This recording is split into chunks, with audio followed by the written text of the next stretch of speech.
Bonjour à toutes, bonjour à tous et meilleurs vœux pour cette année 2024. Thierry Léger, bonjour. Bonjour Nicolas. Thierry, tu es ingénieur de formation, tu as 25 ans de réassurance derrière toi, notamment au sein du groupe Suisse Re, où tu as occupé plusieurs fonctions de direction.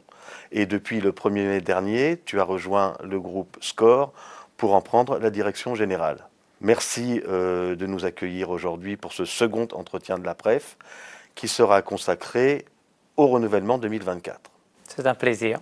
Alors la première question que je souhaiterais te poser est la suivante. Les renouvellements 2023 avaient été décrits par certains acteurs de la profession comme des renouvellements difficiles, voire même durs. Comment définirais-tu les renouvellements 2024 par rapport à ceux de 2023 ? Je pense que pour ça, Nicolas, permets-moi de retourner en 2022. On se souvient qu'en 2022, quand on est arrivé à Monte-Carlo, on était tous déjà bien déçus et chargés par 5 ans de mauvais résultats en réassurance. Et on avait déjà fait sentir au marché qu'en tant que réassureur, il fallait changer quelque chose. Et on se souvient aussi qu'en septembre 2022, il y a donc eu quelques semaines après Monte-Carlo, le fameux ouragan Ian aux États-Unis, Oui. qui a vraiment fait déborder les éléments de tous les côtés. Et c'est vraiment là qu'on est passé dans une phase quand même assez extrême, qui peut se reproduire dans l'histoire du futur, mais c'est quand même ce besoin d'agir d'une manière plus vive, c'était de par cette situation, je dirais, qui est quand même inhabituelle. Ensuite, on est passé en 2023, qui est une année, je dirais, avec une activité climatique quand même très très forte, mais où on a vu que les structures des réassureurs ont plutôt bien fonctionné et donc on a pu envisager 2024 au niveau structure, prix, tous les éléments contractuels, par exemple, d'une manière beaucoup plus sereine, beaucoup plus préparée. Et je pense que les deux côtés, les cédantes et les réassureurs, donc, pour 2024, ont été beaucoup plus alignés dès le début. Donc tu dirais un renouvellement plus apaisé par rapport à celui de 2023. Absolument, je dirais plus apaisé, beaucoup plus je dirais dans la continuité d'un renouvellement de réassurance. C'est jamais sans émotion, toujours des émotions, mais je pense que c'était tout à fait dans la distribution normale d'un renouvellement. D'accord. Et ce renouvellement 2024, ou ces renouvellements 2024, si tu devais en tirer un certain nombre d'enseignements, quels seraient-ils ? Je pense déjà que on a toujours on apprend toujours quelque chose avec chaque renouvellement, et évidemment. Je pense que un élément qu'on apprend toujours nouveau et qu'il faut nous rappeler en permanence, c'est qu'un marché de réassurance discipliné amène beaucoup de stabilité au marché de l'assurance en général. Donc je pense qu'un marché de réassurance qui adapte ses structures, ses prix dans la durée, c'est vraiment ce qu'il y a de plus sain pour la réassurance, mais aussi pour le marché dans l'ensemble.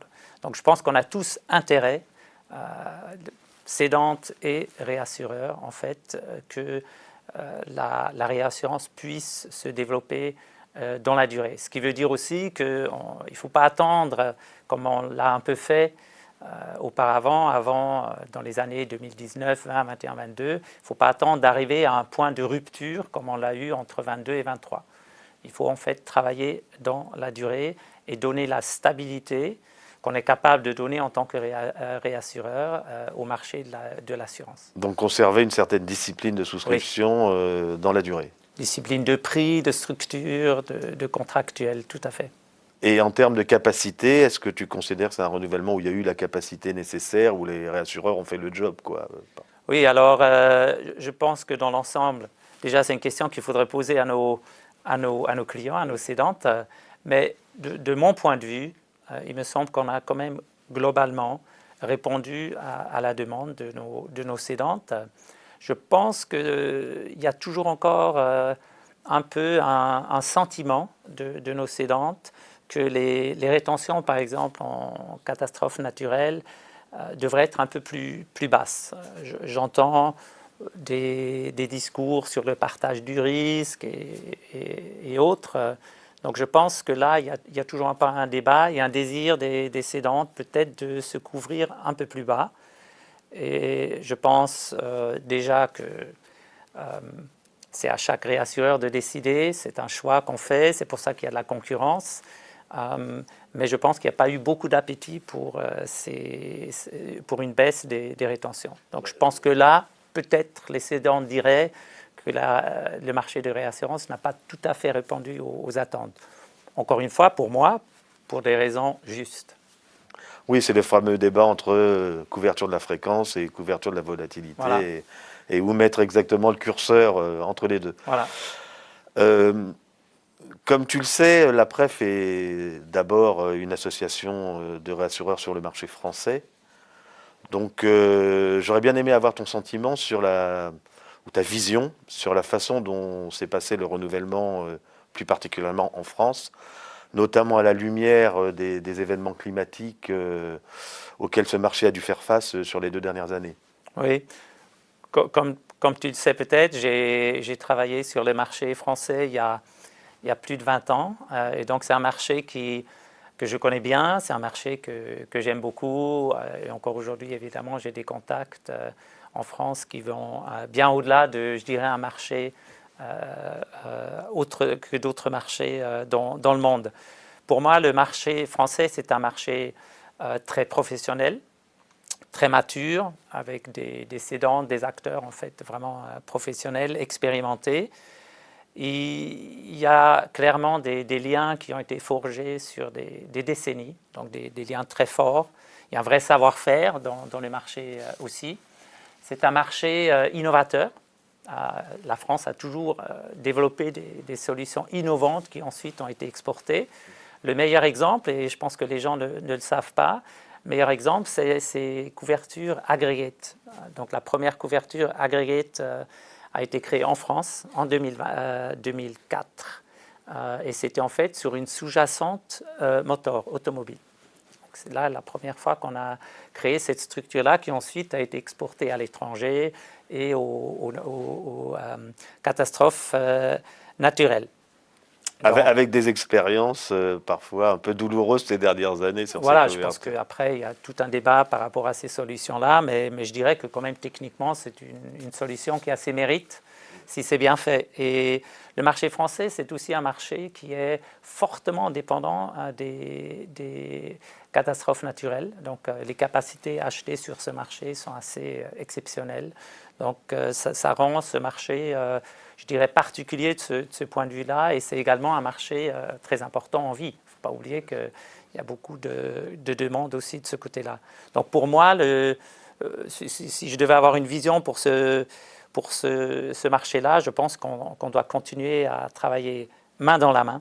C'est très important. Je pense qu'on a tous à perdre à ne pas travailler main dans la main. Une autre question, donc on peut considérer maintenant que depuis quelques semaines, le renouvellement 2024 est derrière nous. Selon toi, quels sont les enjeux ou les défis qui vont se présenter aux réassureurs sur les 5 ou 10 prochaines années? Et penses-tu qu'ils sont armés pour répondre à ces défis et comment peuvent-ils le faire? Oui, donc déjà je vais répondre à ta dernière question. Je pense qu'on est très bien armés. Je pense qu'en tant que réassureur, notre métier, c'est le risque. Et cet environnement-là est, je pense, plus risqué qu'avant. Et donc, comme acteur qui sait gérer le risque, je pense qu'on est vraiment bien équipé pour cette phase-là.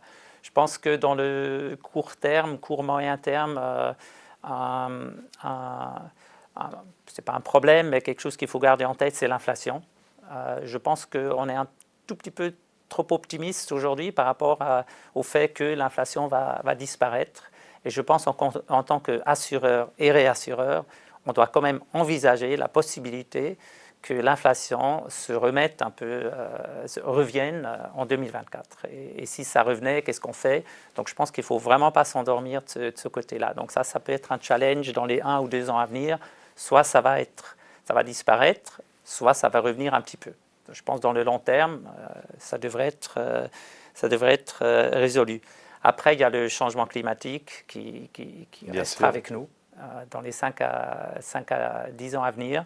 Je ne pense pas que ce soit un problème de capacité de réagir par rapport aux réassureurs.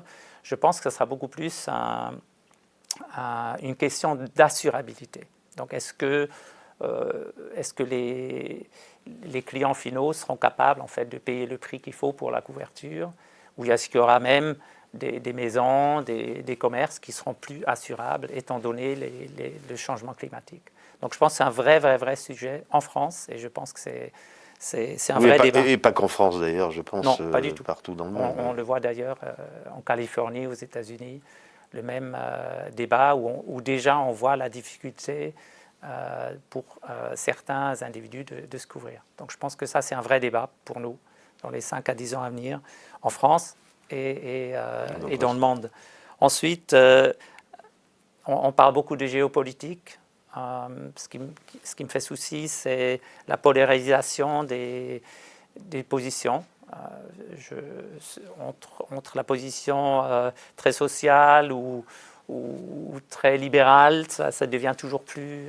la gauche, la droite, ça devient toujours plus polarisant entre les deux. Donc je pense qu'on crée quand même un environnement où les conflits augmentent. Et on l'a vu en France d'ailleurs ces dernières années, oui. Avec les émeutes. On l'a vu au Chili, on l'a vu d'ailleurs aux États-Unis, on l'a vu en Afrique du Sud. Donc le risque d'émeute est un vrai risque et je pense que ça a mené déjà à des sinistres considérables, mais on peut évidemment s'imaginer des scénarios bien plus graves. Donc je pense que là, il y a vraiment, au niveau des émeutes et autres, il y a un vrai dialogue à avoir entre cédantes et réassureurs pour être sûr qu'on ne se retrouve pas dans une crise d'inassurabilité dans 1 an ou 2. Voilà, ça c'est un débat. Et puis je pense du côté plutôt opportunité, mais quand même challenge, c'est tout ce qui est le cyber avec la digitalisation du monde. C'est évident que l'appétit de couverture va augmenter fortement. On considère aujourd'hui qu'à peu près 90% de ce risque est non assuré aujourd'hui.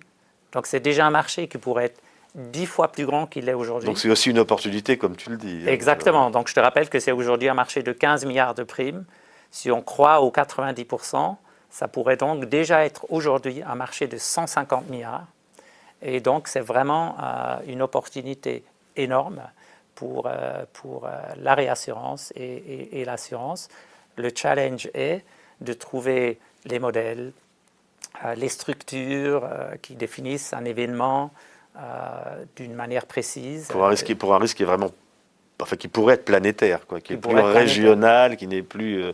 Ah oui, alors là, on parle de scénarios qui peuvent dépasser les 100 milliards facilement. Donc, on y travaille, je pense, mais je pense qu'il faut y travailler avec plus d'innovation, plus de volonté, parce que ça, c'est vraiment une opportunité pour tous. Et donc, de travailler ensemble et de trouver des moyens de mieux modéliser, mieux comprendre le risque et de trouver de la capacité, c'est dans l'intérêt de tout le monde. Donc ça, c'est un challenge, mais plus que tout, une opportunité. Une dernière question, si tu le permets, qui s'éloigne un petit peu des renouvellements 2024, mais qui tient à cœur à la PREF. La PREF a fait une de ses priorités cette année d'essayer d'attirer de plus en plus de jeunes diplômés vers les professions de la réassurance. Et en ta qualité de directeur général du plus grand groupe de réassurance français, j'aurais bien aimé savoir quels seraient les messages que tu voudrais faire passer à tous ces jeunes qui cherchent du travail et pour les inciter à rejoindre notre profession. Oui, bon, je me souviens déjà, il y a donc pas mal d'années, pourquoi la réassurance m'a attiré. J'ai su que c'était un domaine international, global. on parlait des langues et il y avait vraiment besoin de scientifiques. C'est vraiment ce qui m'a attiré et je pense que c'est toujours le cas aujourd'hui. La réassurance est un métier absolument passionnant. C'est un métier global, c'est un métier, je pense, qui demande la collaboration.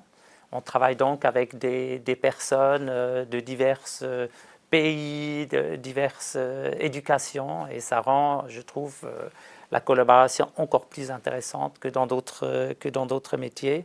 Et je pense qu'avant tout, la réassurance, on a une vraie raison d'être. Donc c'est d'aider la résilience dans le monde, la résilience de pays, la résilience de compagnies, de familles, d'individus. Un rôle sociétal. Mais vraiment.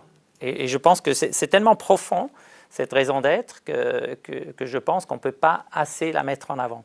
Donc si on dit à un jeune étudiant brillant que voilà, il y a une vraie raison d'être, et les sujets qu'on traite, c'est des vrais sujets de société, et on a des vrais problèmes à résoudre, et puis tu pourras aider à résoudre ces problèmes-là. Je pense qu'on a énormément d'atouts dans ce sens-là, et je pense qu'on reste très très attractif pour tous les profils scientifiques et non scientifiques des universités dans le monde. Bah écoute Thierry, vraiment merci beaucoup d'avoir consacré une partie de ton temps précieux à la PREF pour répondre à nos questions. Merci à tous et à toutes de nous avoir écoutés et vous pouvez retrouver l'ensemble des publications de la PREF sur nos réseaux et sur notre site www.apref.org. Merci.